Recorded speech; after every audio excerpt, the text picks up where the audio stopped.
Comes in the wake of two recent studies on cannabis use disorder. Which is what happens when a person can't stop using the drug, even if it's causing them health problems. Fox 5's Jessica Formoso has more.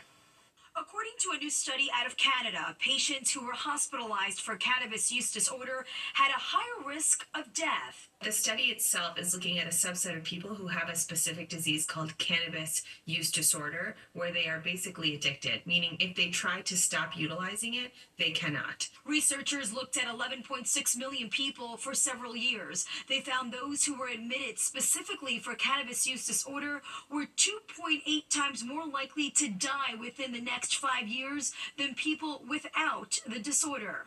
Cannabis use has nearly doubled in the last decade, especially in younger cohorts. It comes from a natural product on earth, a plant, but it impacts different people in different ways. And I think that if you're someone who that it can impact you in a negative way, it's really important to avoid it and protect your brain and protect yourself. Dr. Rabia De La Torre is a gastroenterologist and assistant professor of medicine at NYU. She says the weed that is smoked today is not the same weed smoked back in the 60s and 70s. There's been a significant rise in the amount of THC that's within cannabis. THC is the psychoactive substance within weed, and the amount of THC, percentage-wise, has gone up significantly in the last few decades. The study, which was published in the Journal of the American Medical Association, or JAMA, states the risk was greatest in those ages 25 to 44 years old.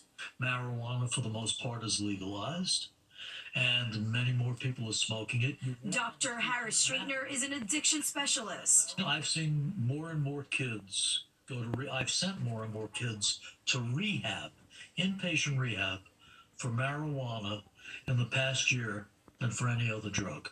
He says those with the disorder can develop severe vomiting and loss of weight. Meanwhile, another recent study found more cases of schizophrenia and psychosis in Canada have been linked to cannabis use disorder since weed has been legalized. I'm Jessica Formoso, Fox 5 News. Grammy Award winning